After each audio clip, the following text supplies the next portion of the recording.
Hello, everybody. James here, and some sad news to report. About an hour ago, as I'm recording this, BBC posted an article announcing the passing of the sadist in sequins, exotic Adrian Street at the age of 82. Now, forgive me, my eyes are going to be looking off camera, so I'm going to be reading a lot of script here. So, the cause of death from the BBC article via Miss Linda. This is the quote. He'd had a heart problem a while ago, which was resolved, she said, but then he had a stroke earlier this month, which resulted in a bleed on the brain. He was recovering from that at home when he developed colitis, a chronic inflammatory bowel disease, which later turned into sepsis, and that is what killed him. It all came about so quick, I've still not come to terms with it yet. Already a cancer survivor, I believe in around 2001, it seemed that Adrian had once again overcome the odds by beating the stroke after suffering the stroke a few weeks ago, when he posted on his Facebook on July 22nd. After several more weeks in various hospitals from both heart and brain surgery, I am back home. Let's hope I manage to stay if I'm lucky. It's all due to my lovely wife Linda. I love you very much. For a bit of biography, a bit of background on those who don't know Adrian Street that well. So he was born in Blaenau, Gwent. I hope I've not messed up that pronunciation too much.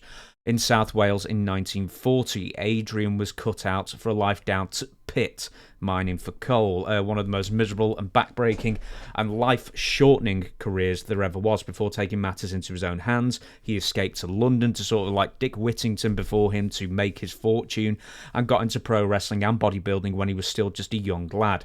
I won't go into the particulars of his life and his career especially, because there's just so much of it out there. He had such a long and varied career in so many different territories and countries that it's just not much of a point going into it. He even published something like 6 or 7 or 8 self-published books that he wrote himself about his career from beginning to end, and to be honest, I think I read about 2 of them when I was doing research on when I was going to interview him, and they were actually good as well. So you really would be doing yourself a service if you get a few of them and read them, and you'll be learning a lot about the British wrestling circuit at the time as well. So it's a great history lesson. Where am I now? So as a brief overview of Adrian's career, he was another guy on the card when he was a young man, until one day he decided to spruce up his image by going all Hollywood, and then he dyed his long hair blonde. Now, he was hoping the desired response of being dazzling to the fans and, seeming larger than life, like a Nature Boy Buddy Rogers kind of thing, but instead, the audience just took one look at him and just presumed he was gay. And the audience reacted as such. They were giving him the old "you-hoo Mary" kind of stuff, as Adrian would put it. And a quote from Adrian: "I was getting far more reaction than I ever got before just playing this puff," says Adrian. Soon the costumes got crazier, the wrestling got more mincing, and he would even fondle and kiss his opponents to unnerve them or to escape holds. Many decades before Goldust would, or Adrian Adonis, and all that kind of stuff. The most curious thing about Adrian's presentation, though, was that he never actually would come out and say he was gay or not gay. And it later got even more confusing with the addition of Miss Linda, who at the time was a lady wrestler called Blackfoot Sue. Then she becomes Miss Linda, Adrian's valet, and that only went to sort of further baffle audiences as to what the exotic one was all about. Adrian would soon become one of Britain's top attractions, title holder and all that kind of thing, on television and on tour. And keep in mind, this was back in the days when, 8-10 million people were watching every week, because there was only 3 channels as well. And wrestling was just an enormous show on ITV. His outrageous entrance robes and elaborate face paint would go on to shape contemporaries in the music business, from Mark Bolan to Elton John. He himself would adorn the cover of British indie band Black Box Recorder's first album, England Made Me, and the classic shot of him in full regalia and his dad, miserable dad, disapproving of his son in real life as well, covered in soot because he was still working down to pit in the mines and all that kind of thing. In fact, probably the album cover itself is more famous than the band, although off that album, Child Psychology was a very minor hit that went into the 80s somewhere, and it's actually an interesting listen. It's got a video on YouTube as well. Adrian grew tired of the likes of Big Daddy, in his mind, ruining wrestling in his native Britain, and relocated to North America in 1981. I imagine that the money probably being offered to him at the same time wouldn't have you would have influenced his decision to move to the States as well, because money in Britain just was nothing on the wrestling circuit. So he first starts wrestling for Stu Hart's Stampede promotion. I know he didn't like it there, he told me himself, before heading down to Memphis and Florida and Mid-Atlantic and Mid-South and Continental through till about 87 or something like that, in that 6-year span where he definitely made his mark on the wrestling business. He also appeared more in Germany, Mexico. He really was a world traveller wrestler. Adrian would wind down his career in the late 80s, but he'd still do quite a few indies here, there and everywhere, including for Global in the early 90s. And he would actually continue wrestling on the independent scene here and there up until 2010 at the age of, and this is probably quite appropriate for Adrian, the age of 69. Adrian also had some other talents. He was a very fine artist. He was a very good drawer. He was a wrestling trainer. He made wrestling attire through his Bazaar business, and he also dabbled in music, making music videos that appeared on Memphis television, such as Imagine What I Could Do for You. Imagine What I Could Do to You, and Dutch Mantel's favourite, Something Very Strange About a Cowboy. Perhaps what Adrian will be best remembered for is his toughness. Now, anyone who spent enough time with him would more than happily tell you that he was a very, very tough, scary dude and knew what he was doing. Ask Adrian, he'd be even more happy to tell you how tough he was. And this is even more impressive because he was a legit 5'6", 5'7", somewhere around that. At one point, I think when he was a young man still in bodybuilding, he had one of the greatest disparities between chest size, which was 40-something, to waist size, which was like 27. Although he never trained at Wigan's much-vaunted Snake Pit gym, he did actually wrestle and train with a lot of wrestlers who did go to the Snake Pit, so he almost sort of went there by proxy and sharpened up his fighting skills to the point that he was one of the most feared people on the circuit.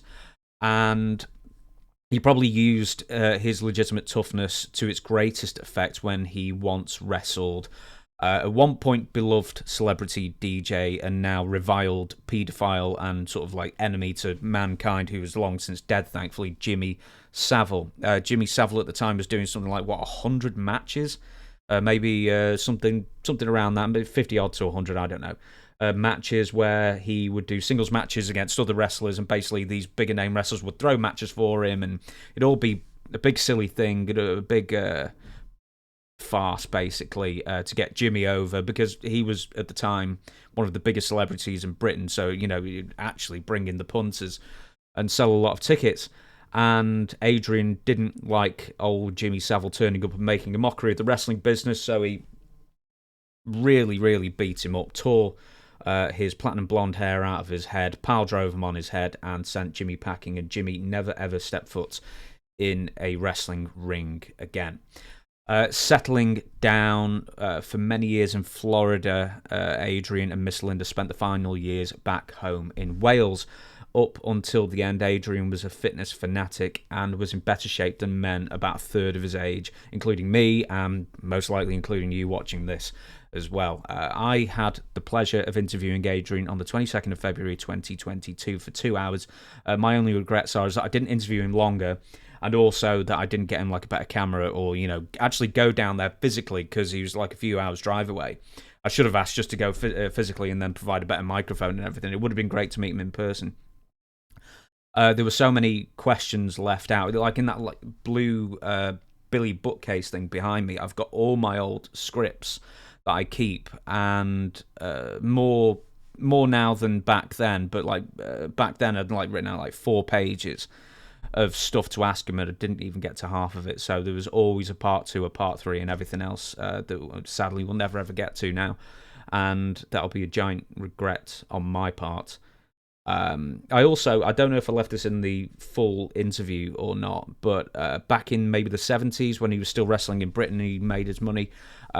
Adrian and I sort of bonded slightly over our shared property developing businesses, because I do that now. I've got some houses, and he had some houses in Manchester back in the 70s, maybe 4 off the top of my head that I think he said. Before he sold them all, I think he made a good bit of money out of it as well. So we had a good bit of chat over that. Really terribly devastated from Miss Linda's loss. The couple spent almost every waking moment together over the many decades they were happily married together. According to the BBC article that broke the news that Adrian had died, Miss Linda paid tribute to the grandfather of five, calling him the kindest, most lovely and loving man I've ever known. The total opposite to how he behaved on stage. Linda added that she planned to have Street cremated and his ashes scattered on the mountains near their home in Qumbran. And I'm sorry I mispronounced that again. He loved the outdoors and we'd go on long walks in the countryside all the time. He really was at peace up there, she said. Rest in peace, exotic Adrian Street. And I want to show you, not that I was ever going to sell it, I have my Adrian Street figure, and he signed it to me, to James. Just imagine. There you go. Rest in peace, Adrian Street.